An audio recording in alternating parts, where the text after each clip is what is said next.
সবগুলো ধূলিসাৎ করে দেওয়া হবে। এইটার মাসালা অনেক কঠিন। অন্যান্য গুনাহের কাজ করেছেন, তাওবা করেছেন, রবের কাছ থেকে তাওবা নিয়েছেন, জীবনে প্রতিশ্রুতিবদ্ধ হয়েছেন জীবনে আর গুনাহের কাজ করব না, আল্লাহ তাআলার কাছে প্রতিশ্রুতিবদ্ধ হয়েছেন, গুনাহের জন্য অনুতপ্ত হয়েছেন, রবের কাছে মাফ চেয়েছেন, রব মাফ করে দিতে পারেন, এইটার আর কোনো সমস্যা নাই। কিন্তু আপনি হারাম টাকা দিয়ে গাড়ি বাড়ি করেছেন, মাইক্রো কিনেছেন, 5 তলা বিল্ডিং করেছেন, হারাম টাকা দিয়ে, ঘুষের টাকা দিয়ে, সুদের টাকা দিয়ে করেছেন, আল্লাহ তাআলার কাছে বলবেন আল্লাহ মাফ করে দেন, আর কখনো ঘুষ খাবো না, আর কখনো হারাম খাবো না। আল্লাহ তাআলা মাফ করে দিবে, কিন্তু শর্ত আছে, হলো ওই হারাম টাকার পোশাক, বাড়ি, ঘর, গাড়ি ব্যবহার করা যাবে কোনো স্রোত নাই, কোনো স্রোত নাই। সেইগুলো একটাই স্রোত, গরিব দুঃখী অসহায় মানুষদেরকে সওয়াবের নিয়ত ছাড়া দান করতে হবে। খুব কঠিন কাজ। এতদিন হারাম খেয়ে সুদের টাকায়, ঘুষের টাকায় বাড়ি করলেন, ওই বাড়ি ঘরগুলো দান করা, ভেঙে ফেলা, এগুলো কি সহজ? বলেন।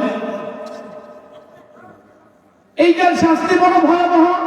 যারা হারাম খেয়েছে, যারা ঘুষ খেয়েছে, রব বলেন every time their skin is roasted in the fire of Jahannam. যারা হারাম খেয়েছে এদেরকে, এদের শরীরটাকে জাহান্নামের ভিতরে বারবার রোস্ট করা হবে, পোড়ানো হবে, আবার সুস্থ করা হবে, সঠিক করা হবে, আবার বারবার আগুনের ভিতরে দাও দাও করে পোড়ানো হবে। যারা হারাম খেয়েছেন, যারা হারাম টাকার সম্পদ ব্যবহার করেছেন, হারাম টাকার কোনো কিছু ব্যবহার করা যায় না। সম্মানিত হাজির, আমি আলেম হইতে আবার ইমাম হইতেই হোক না কেন, আল্লাহ তাআলার রবের বিধান সকলের কাছে সমান, সকলের কাছে রবের বিধান সমান। আমি যদি হারাম খেয়ে থাকি, আমার শরীরটা জান্নাতে যাবে না। লা ইয়াদখুলুল জান্নাতা জাসাদুন খুলিয়া বিল হারাম। যারা হারাম খেয়েছে তাদের শরীরটা কখনো জান্নাতের ভিতরে যাবে না। সম্মানিত হাজিরিন, যা বলছিলাম, লাহুম কুলুবুল লা ইয়াফকাহুনা বিহা, যাদেরকে বিবেক দিয়েছে, কলব দিয়েছে, তারা সঠিকটা বোঝে। আল্লাহ তাআলা বলেন আ'ইনুল লা ইবসিরুনা বিহা, যাদেরকে চক্ষু দিয়েছি, 100 কোটি মানুষ আছে যারা অন্ধ, আল্লাহ তাআলা তাদেরকে দেখার শক্তি দেন নাই। আল্লাহ তাআলা যাদেরকে দেখার শক্তি দিয়েছেন তাদেরকে, তাদের জন্য বলেন, যাদেরকে দেখার শক্তি দিয়েছি তারা শরীরটা দেখে না। জালিমের আক্রমণ, আগ্রাসন, অন্যায়ভাবে 100 কোটি মানুষেরা নির্যাতিত হচ্ছে, ফিলিস্তিনের মুসলমানরা নির্যাতিত হচ্ছে, সিরিয়ার মুসলমানরা নির্যাতিত হচ্ছে, আপনার চোখ দিয়ে দেখেন না। আপনার সমাজে কত নিরীহ মানুষের উপর অন্যায় করা হয়, এই রাষ্ট্রে কতগুলো আলেম ওলামাদের প্রতি অন্যায়ভাবে জুলুম করা হয়, এরপরও আপনার চোখ দেখে না। আল্লাহ তাআলা বলেন আ'ইনুল লা ইবসিরুনা বিহা, যাদেরকে চক্ষু দিয়েছি তারা সঠিকটা দেখে। আল্লাহ তাআলা তাদেরকে কান দিয়েছি। আল্লাহ তাআলা বলেন ওয়ালা উলাইকা কাল আনআম, তারা চতুষ্পদ জানোয়ার। চতুষ্পদ জানোয়ার তাদেরকে বলা হয়, যে সমস্ত প্রাণীদেরকে আল্লাহ তাআলা 4 পা দিয়েছেন, 4 পা, গরু, ছাগল, কুকুর, এদেরকে আল্লাহ তাআলা 4 পা দিয়েছেন। রব বলেন আযানুল লা ইয়াসমাউনা বিহা, যাদেরকে আমি কর্ণ দিয়েছি, শোনার শক্তি দিয়েছি, এরপরও জুলুমের আত্মনাদ, মাকরুমের আত্মনাদ তার কান পর্যন্ত পৌঁছে না, সঠিক কোরআনের বাণী তার গান পর্যন্ত পৌঁছে না। আল্লাহ তাআলা বলেন এই 3 শ্রেণীর মানুষ, যাদেরকে কলব দিয়েছি, বিবেক দিয়েছি, যাদেরকে কান দিয়েছি, আল্লাহ তাআলা চক্ষু দিয়েছি, এই 3টা জিনিস আছে, তার উপরেও সঠিকটা বোঝে না, দেখে না, সঠিকটা শোনে না। আল্লাহ তাআলা মনে উলাইকা কাল আনআম, তারা চতুষ্পদ জানোয়ার। আল্লাহ তাআলা এইটা বলে ক্ষান্ত হন নাই, এরপরের বারে আল্লাহ তাআলা বলেন বাল হুম আযাল। রব বলেন, দেখে বলেন, ও দুনিয়ার মানুষ, দুনিয়াতে যতগুলো প্রাণীকুল সৃষ্টি করেছি, সব প্রাণীকুল রবের গোলামি করে, সব প্রাণীকুল রবের জিকির করে, ওই চতুষ্পদ জানোয়ারগুলো সব ভালো মানুষ। তোরা এই শ্রেণীর মানুষ যারা আছেন, আল্লাহ তাআলা বলেন বাল হুম আযাল, ওই চতুষ্পদ জানোয়ারের চাইতে এই শ্রেণীর মানুষগুলো তার চাইতে বড় নিকৃষ্ট। তাহলে বোঝা গেল আল্লাহ তাআলা যাদেরকে উৎকৃষ্ট মান, আশরাফুল মাখলুকাত করে দুনিয়ার জমিনে পাঠিয়ে দিয়েছেন, ওই আশরাফুল মাখলুকাত কোন পর্যায়ে গেলে আবার চতুষ্পদ জানোয়ারের চাইতে বেশি নিকৃষ্ট হয়? বলেন। চতুষ্পদ জানোয়ার, এই সমাজের মানুষগুলো যারা এই শ্রেণীর ভিতরে পড়ে, আল্লাহ তাআলার ঘোষণা হলো তারা নিষ্পাপ জানোয়ার। আল্লাহ তাআলা এই সৃষ্টি জমিনের ভিতরে এই মানুষের চাইতে নিমখারাম স্বার্থপর আর কেউ নেই। আমাদের একমাত্র রব হলো আপন। রব ছাড়া আমাদের কোনো আপন কেউ নেই। সম্মানিত হাজির, বলবেন কি করে আমাদের আত্মীয় স্বজন বিবি বাচ্চা আছে, বাচ্চা আছে, এরা কেন আপন নয়, রব কেন আপন? আল্লাহ তাআলা বলেন কুতিলাল ইনসানু মা ফারা, সৃষ্টি জীবের ভিতরে মানুষের চাইতে নিমখারাম কোনো প্রাণী নাই। মানুষ বড় স্বার্থপর। মানুষ স্বার্থে আঘাত লাগলে ভাই ভাইকে হত্যা করে, স্বার্থে আঘাত লাগলে স্ত্রী স্বামীকে রেখে অন্য পুরুষের সঙ্গে পালিয়ে যায়, স্বার্থে আঘাত লাগলে স্বামী স্ত্রীকে রেখে আরেকজনের সঙ্গে পালিয়ে যায়, স্বার্থে আঘাত লাগলে মা সন্তানকে হত্যা করে। কত নিউজ আছে, নিউজ পোর্টালে দেখা যায় স্বার্থের জন্য মা নিজ হাতে সন্তানকে হত্যা করে পরপ্রেমিকের সঙ্গে ভাগিয়ে গিয়েছে। স্বার্থে আঘাত লাগলে সবাই সবাইকে হত্যা করে, সবাইকে ভুলে যায়। মানুষগুলো স্বার্থপর। আমরা দেখেছি করোনার মুহূর্তে যে সমস্ত প্রবাসী স্বামী আছে, করোনা হয়েছে, স্বামী আসতেছে, স্ত্রী নিউজ শুনে পালাইছে বাপের বাড়ি। করোনা যদি পার হয়ে যায়, সন্তান যখন শুনছে আমার বাবা করোনায় আক্রান্ত হয়েছে, কত নিউজ আছে বাবা মা করোনায় আক্রান্ত হয়েছে, বাবা মার লাশ পর্যন্ত সন্তান নাই, জঙ্গলের ভিতরে বস্তাবন্দি করে ফেলে দিয়েছে, নজির আছে বাংলাদেশে। স্বার্থের জন্য মানুষ মানুষকে হত্যা করে, স্বার্থের জন্য মানুষ মানুষকে পার করে দেয়, স্বার্থের জন্য সবকিছু মানুষ করে। এই নিঃস্বার্থপর দুনিয়াতে একমাত্র রব আমাদেরকে ভালোবাসেন, দুনিয়াতেও বাসেন, আখিরাতেও বাসবেন।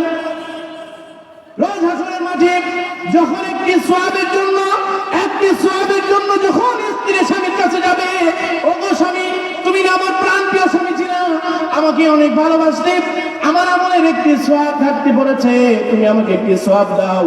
রবের কাছে হিসাব দিয়ে আমার আমলের পাল্লা ভারী করে আমি জান্নাতে যাই। স্বামী বলবে আমি তোমাকে চিনি না।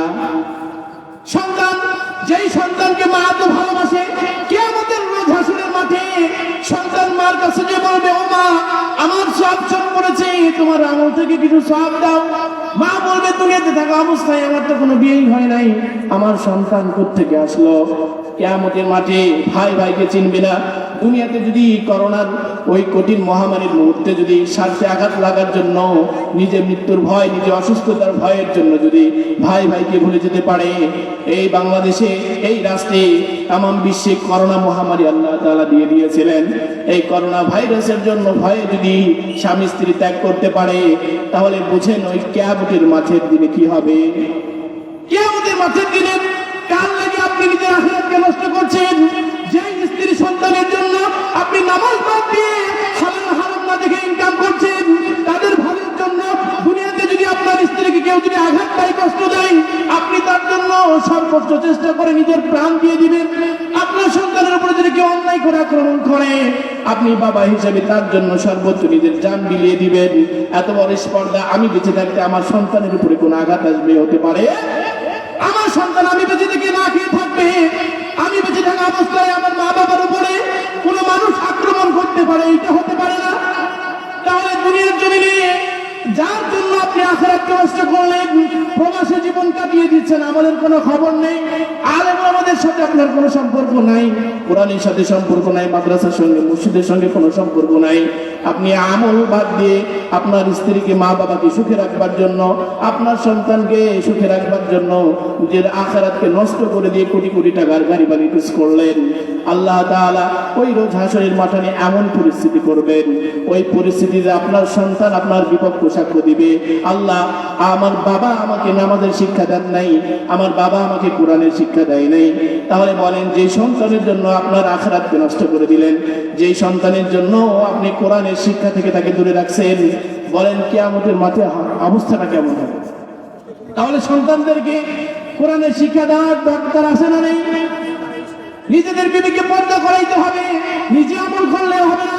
ইয়া আইয়ুহাল্লাযীনা আমানু কু আনফুসাকুম ওয়া আহলিকুম নারা, রব বলেন নিজেরা জাহান্নামের আগুন থেকে বাঁচাও, পরিবারদেরকে বাঁচাও। একজন মেয়ে যদি বেপর্দা ঘোরাফেরা করে, আপনার মেয়েকে আপনি কলেজে পাঠাইছেন, মেয়ে কি কলেজে গিয়ে প্রেম প্রীতি করতেছে নাকি শিক্ষা অর্জন করতেছে, খেয়াল নিয়েছেন? এই আমাদের রাজশাহী ইউনিভার্সিটির দেখা যায় রাতের আধারে ভিতরে জড়াই জড়াই সব বসে যায়, আছে না নাই? আপনার করেছে? আপনার সন্তান কি পড়াশোনা করছে নাকি অন্য কিছু করছে? ফ্রি মিক্সিং করছে, মেয়েদের সঙ্গে আড্ডা দিচ্ছে, আপনার কোনো খবর নাই। মাসে মাসে হাজার হাজার টাকা দিচ্ছেন আপনার সন্তানকে। আপনার মেয়েকে মেসে রাখছেন। আপনার মেয়ে কি কলেজে পড়াশোনা করে নাকি ফ্রি মিক্সিং করে? ছেলেদের সঙ্গে প্রেম প্রীতি করে, বয়ফ্রেন্ডের কোনো অভাব নাই, ছেলেদের গার্লফ্রেন্ডের কোনো অভাব নাই, সবাই দোষী। তাহলে আপনার টাকা দিয়ে হাদিস শরীফে আসছে, আপনার টাকা দিয়ে পরিবারের জন্য যে পরিমাণ খরচ করবেন সবগুলো সদকার মতো সব আপনার আমলনামায় দান করা হবে। আর যদি আপনার 1 টাকাও যদি আপনার সন্তান, আপনার মেয়ে সন্তান, ছেলে সন্তান যদি হারাম উপায়ে খরচ করে অথবা হারাম কাজে খরচ করে, এইটার জন্য আপনাকে জবাব দেওয়া লাগবে। আমাদের যুগের মেয়েরা পর্দার জন্য যে পরিমাণ জাহান্নামী হবে, মনে করেছেন আমার মেয়ে পর্দা করে না, আমার সমস্যা কোথায়? নবীজি বলেন, একটা মেয়ে যদি জাহান্নামে যায়, 4 জন পুরুষ জাহান্নামে যাবে। কয়জন? একজন নারী যদি নামাজ না পড়ে, একজন নারী যদি পর্দা না করে, তার ভাই, তার বাবা, তার স্বামী, তার সন্তান, এই 4 জন পুরুষ জাহান্নামে যাবে। তাহলে এগুলো দেখার দরকার আছে না নেই? আপনার সন্তানকে আপনি কোরআনের শিক্ষা দেন নাই, আপনার সন্তান আপনার বিপক্ষে, কোরআনের বিপক্ষে, কি সেই কিয়ামতের মাঠে সাক্ষ্য দিবে? রবের গোলামি করতে হবে। পয়গম্বর আরবী সাল্লাল্লাহু আলাইহি ওয়াসাল্লাম বলেন, কিয়ামতের মাঠে সবচাইতে অসহায় কোনগুলো মানুষ জানো? সবচাইতে অসহায় কোনগুলো মানুষ? যারা অনেক আমল করেছে, যাকাত দিয়েছে, নামাজ পড়েছে, হজ করেছে, সবগুলো করেছে, এরপরেও দেখেন তাদের আমলনামা ফাঁকা। সাহাবায়ে কেরাম বললেন, কিভাবে এটা ফাঁকা হয়? পয়গম্বর বললেন, তারা আমল করেছে, নামাজ পড়েছে, হজ করেছে, যাকাত দিয়েছে, সব কিছু করেছে, কিন্তু সঠিকভাবে করে নাই। ইলমহীন আমল। আপনি নামাজ পড়েছেন, নামাজের ভিতরে কতগুলো নামাজ ভঙ্গের কারণ আছে আপনি জানেন না? নামাজের কতগুলো ওয়াজিব আছে আপনি জানেন না? এইগুলো কোরআনের শিক্ষা আপনি করেন নাই, বা আপনার সন্তানকেও দেন নাই। যতগুলো কারণ আছে, যাকাত কিভাবে দিতে হয়, নিয়তগুলো আপনার খালেস নাই।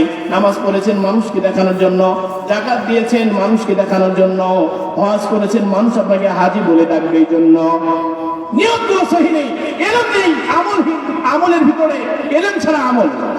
তাহলে আমল করার পরে কোনো প্রতিদান পাওয়া যাবে না। এই জন্য আমাদের নিজেদেরকেও কোরআনের জ্ঞান অর্জন করা লাগবে এবং আমাদের নিজেদের পরিবারকেও কোরআনের শিক্ষা দেওয়ার দরকার আছে না নাই? আপনার সন্তানকে